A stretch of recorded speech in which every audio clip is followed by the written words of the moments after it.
Ikechukwu Amaechi, a warm welcome to you. You had a very busy weekend. We saw you all over the world. Good morning, Benga. Yeah. Good morning. Olive. Congratulations too.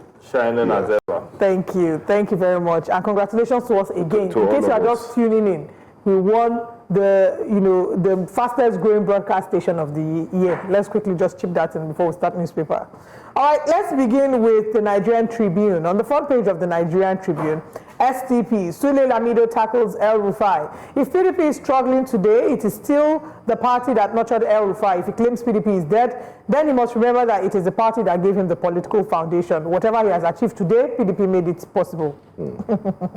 Police inspector kills self in Ogun, sad. Kabir Akambi, Supreme Court Chief Registrar. Pressure to impeach Plateau Speaker thickens. PENCOM simplifies payment of retirement benefits. NDLEA intercepts cocaine, opioid shipments in prayer beads. Who does that? You should fear God, though. That's a saying. It's just like people that are making fake schnapps for the gods. For the gods. That's why some of the ancestors have not been answering prayers these days. This is haram. This is terrible. Very terrible. Terrible. Opioid shipments are found in prayer beads and others. Resurgence of diphtheria. Why it is a public health concern in Nigeria, causes transmission, symptoms, diagnosis, etc. Federal government must stop threatening Nigerians for criticizing government, according to Amnesty International. This, of course, is in relation to the NYSC core member who spoke against the government, highlighting the rising cost of living. Ex-SGF, ex-minister among promoters of coalition to challenge APC. Gunmen abduct business wife, daughter in Ondo, demand 20 million naira ransom. Ondo again in the news. That's all on Nigerian Tribune. Let's move to the next paper. Now let's take a look at the Vanguard newspaper. The headline of the Vanguard newspaper. It says, Naira value depreciates amidst forex outflows. Not very good news there. CBN intervenes with $500 million as Naira depreciates to 1,600 Naira a dollar. Currency dealers lament dollar scarcity, projects for the depreciation. Abductors of Ondo businessman, wife, daughter demand 30 million. I think you read that in the other newspaper. We won't follow El Rufai to SDP, says SDP. And what do we have here? Rivers Government Assembly in war woods over budget presentation, and Senate sues Akpabio over Senator Natasha Akpotu Dragon's suspension. That's all we have on the Vanguard newspapers. I believe we should start with Rivers State because that's where we left off in our conversation. This assembly has gone on recess indefinitely. What do you make of this current standstill the people of Rivers State have found themselves in? This is the latest development. What is there to make out of what is going on in Rivers State? It is just a part of the madness that we've been talking about all these months, all these things. Look, I don't know how many times I'm going to say this, now for Nigerians to begin to appreciate that we are in a bad place. In the first place, what we are practicing, and I've said this several times, it's not a democracy. We are in a dictatorship. And that is why people are carving out fiefdoms for themselves. What is going on in Rivers State? But don't forget where all this started from. When you don't allow a free and fair election, when only one man comes out to boast that he bought forms for everybody who contested the election in Rivers State, which Wike came out to boast about. When we allow all these kind of indiscretions to go on in a democracy, a system of government that ought to be about the people, who the people want, even if who the people want turns out to be a fool, in quote, so be it. And that is why periodically you have the opportunity to elections to correct whatever mistakes you made in the past election. But we have a situation where only one man wakes up one morning and becomes the state, writ large. It was like the King Louis XIV of France, who said, "I am the state." So we have people who approximate the state in every sense of it. President Bola A, Tinubu appropriated Lagos since 1999, and nobody is contesting that with him. He has been responsible for what goes on in Lagos State. Wike wants to replicate the same thing in Rivers State. This is what this is all about. It's not about the people. And, you know, this is why... But we just spoke to his spokesperson. He said it's an interested party. He would be involved. He's responsible enough to want to know how a state is governed and all of that. Is he more interested than other people? If what is going on in Rivers State is about good governance, if the fight is that, oh, look, I put this man in there and he's not providing the people good governance, you can begin to make all these kind of spurious excuses. He said he's not loyal, so maybe he's not listening to good advice. Loyal to who? Loyal to who, for crying out loud? Wike is only a human being, one human being with one vote. In a democracy, Wike's interest should not be larger than the interest of Rivers State. It is not superior to the interest of Rivers people put together. There are about 6 or 7 million people in Rivers State. How can FUBRA, not being loyal to one man, be a crime for which Rivers people will suffer the way they are suffering? Look, Olive, sorry. These guys should be very careful, because this is how it started in the 1960s. In the Western region, all the crises that were instigated, obviously, by the federal government, Awolowo and Akintola were fighting. The federal elections went the way they did, and we started having people burning houses, setting people ablaze, the Operation Waitie and the Wild Wild West. Where did it all end up? Idealistic soldiers on January 15, 1966 felt that enough is enough. We can't continue with this crisis everywhere and think that it will end up well. It won't. Unless we define what we want, if we accept that, look, this is an autocracy, fine and good. Should Similar Life apologize? To who? Lere Olayinka said he should apologize. I was hoping that, unfortunately, we didn't have time. Put him there in the first place. To the powers that be. Who are the powers that be? Wike. So, Wike is now Mr. Rivers. Is that what do you call Lere Olayinka. Lere is saying? Who should? And the 27 lawmakers for withholding their salaries they say he's not without sin, he's not a saint, for destroying the assembly complex and... For crying out loud, whatever the Supreme Court may have said. And the Supreme Court is also... A lot of Nigerians are disappointed in the role the courts are playing in the political crisis we have in the country today. You don't think the justice is blind? Look, you don't even need to be a lawyer to know that the judgment that the Supreme Court gave was beyond their remit. We are told that the courts are not for the Christmas, and therefore they don't give what we don't ask them to give. But here we are. Even things that we are not before them for trial, they went beyond what was before them. What's an example of that? Example of that was that the local government election was not an issue before them. In any case, how can you give a judgment? None of those chairmen of the local government, none of them was a party to the case. How can you give judgment like that? The issue of the 27 lawmakers is still in court. It's still in the lower courts. It has not come before the Supreme Court. So why give judgment?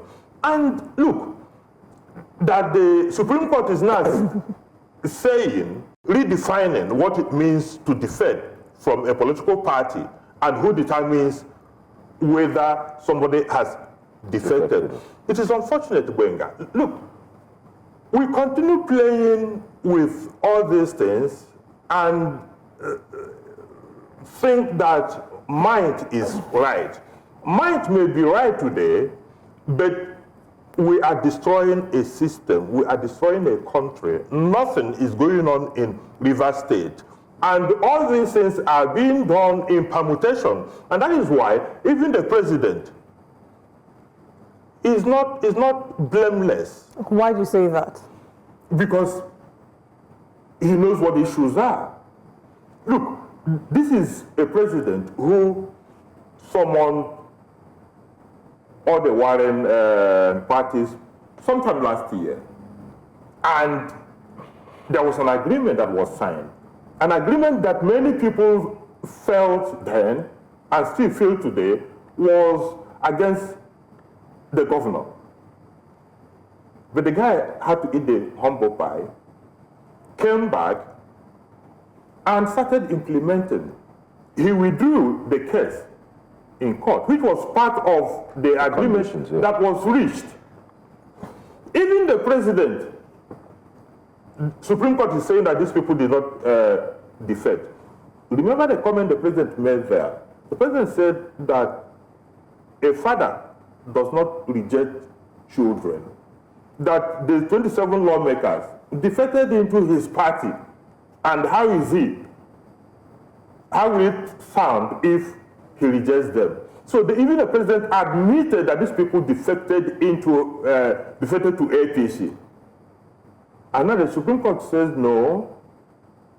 So I think that's part of the issues, because they are accusing Siminalayi Fubara on not upholding his own end of the peace accord that was instituted by the president. And part of what they're saying is that, in the peace accord, the indications for the 27 lawmakers was that things will revert to status quo pre the case of status, before them porting to cross-carpeting to the All Progressives Congress, but that he didn't uphold that, in that he now had his own speaker, his own assembly, which was poorly constituted. What was he supposed to do when the first thing he ought to have done was to withdraw the case?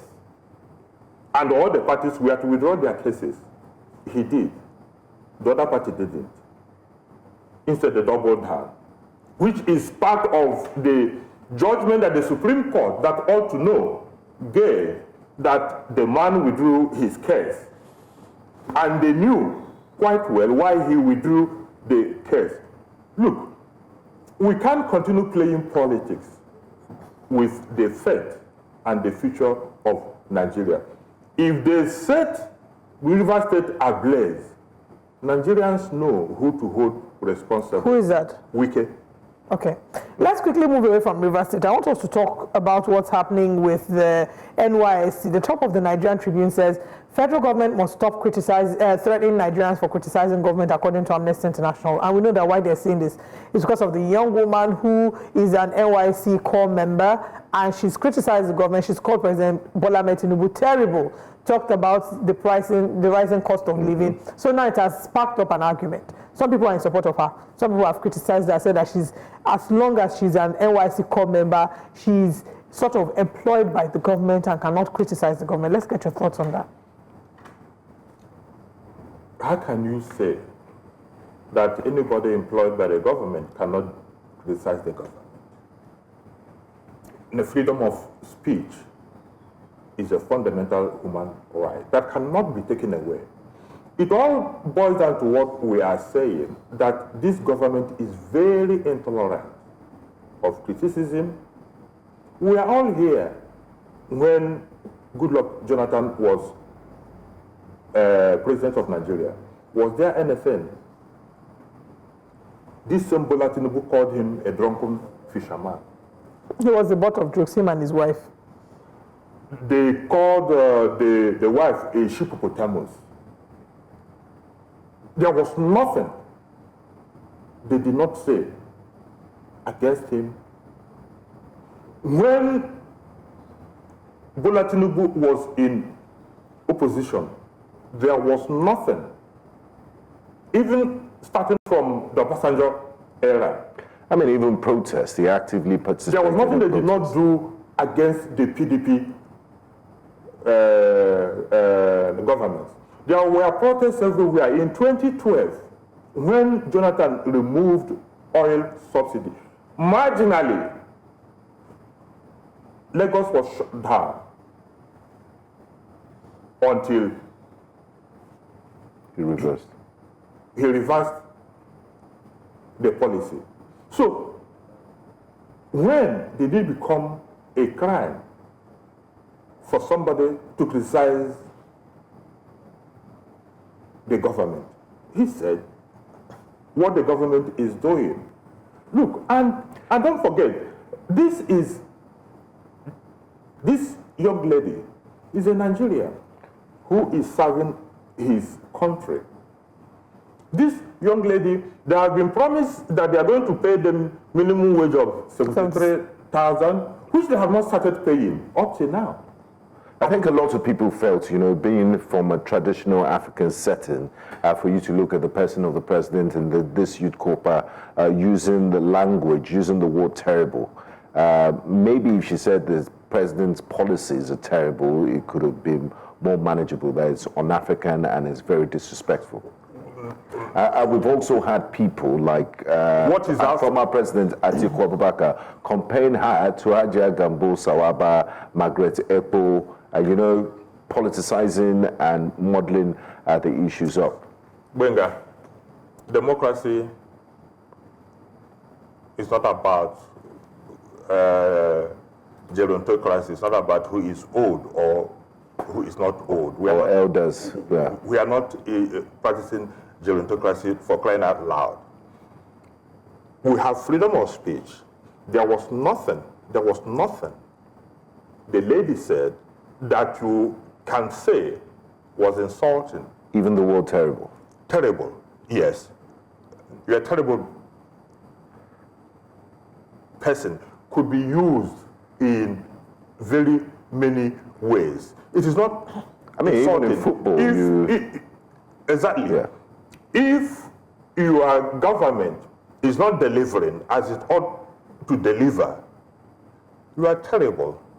It is as simple as that. So the lady did not insult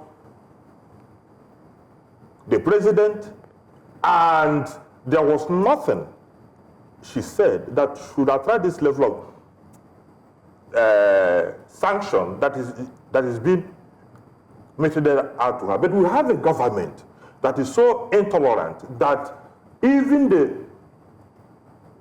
slightest criticism, no matter how well-meaning, no matter how constructive, people come at you with a sledgehammer because they want to bushon you. Don't you find it ironic that this was a government, looking at the president, that was a pro-democracy activist, was part of NADECO, they fought the military, and to have such democratic precedents and also actively participated in protests against former President Goodluck Jonathan, and it's been part of this democratic experience, to be so intolerant of criticism?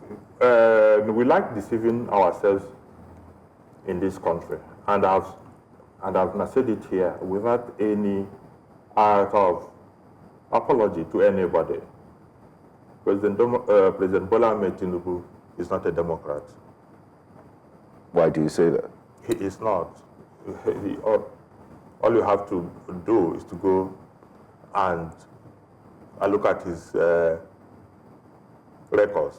A Democrat does not behave the way. He is an autocrat, through and through. He knows it. The people who are with him, they know it. Okay, let's take the simple decision of what is going on in the Rivers State House of Assembly. Democracy should be about the people. In a House of Assembly with 40 members, 36 said, we don't want this man as our speaker. I mean, Rivers is far. Alausa is just a stone throw from here. We saw what happened No, 2 weeks ago. I said Lagos State, a 40-member state House of Assembly, 36 impeached the speaker, and the president had to step in to impose a man who had only 4 members behind him. Is that democracy? Is that the way democrats work? He's a shrewd politician, his experience. He knows best. It is not about being shrewd. Look, we throw these words out there. He is a shrewd politician. He is the best. He's this thing. When people... He's a political genius. Okay. A gladiator. And Nigeria is the worst for it. The truth of the matter is that whatever it is we claim to practice, whether it is democracy or whatever, is the worst for his genius, is the worst for his shrewdness, is the worst for his adroitness, is the worst for his political nimbleness, is the worst for... So what's the way out of politics of Godfatherism in Nigeria across the country if we don't take care of poverty and hunger? Because the moment somebody appears to be more financially successful than you, that means they're a better human being than you. That means they can tell you what to do and control you. When do we have, why is this political freedom so tied to finances? And the question you need to ask, let's look at it from another perspective. This poverty, what we're experiencing is weaponization of poverty. You think it's a deliberate effort? It is deliberate. Because when the people are financially and economically liberated, you can't control them the way they are doing right now. So what you see is that even the politicians themselves, when they are out of power, they are taking off from whatever gives them money. And therefore, every 1 million you flash there, people are prepared to follow you. My people have a saying, they say that the goat follows a man who carries the palm frond. So the political leaders, those you call shrewd politicians, they have all cornered Nigeria's resources to themselves. They all have the money. They all have billions. Have you ever asked yourself, there are some of these politicians today who are geniuses, who are whatever, that have not done anything. No enterprise. Since 1999, apart from being local government chairman, being this, being that, they have been in government. So where did they get the money from? That they are now multi-billionaires. Some are even inching towards being trillionaires. Where did they make the money from? And nobody asks questions, and because there are no consequences for bad action. I've argued this several times. As long as occupancy of asserts gives our leaders life immunity from being accountable, all this nonsense won't stop. Because if this were to be in a country like South Korea, leaders behave themselves because they know Once you are done. that once you are done, there is accountability. It's a day of reckoning. There is a day of reckoning. People ask you, what have you done with the power, with the trust that was invested in you?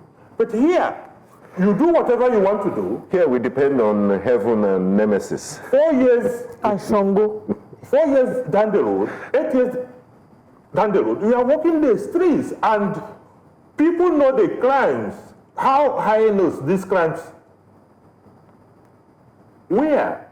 And nobody can prosecute you because you have become a god. So at the end of the day, it goes back to the legislature, and then one wonders if that will ever happen. But then again, they seem to all be working hand in hand. Is why we've had many rubber stamp assemblies, and I don't know if that will be something that we'll be hoping to happen in the nearest future. There is no legislation in the states and even now at the federal level. Under Obasanjo, we had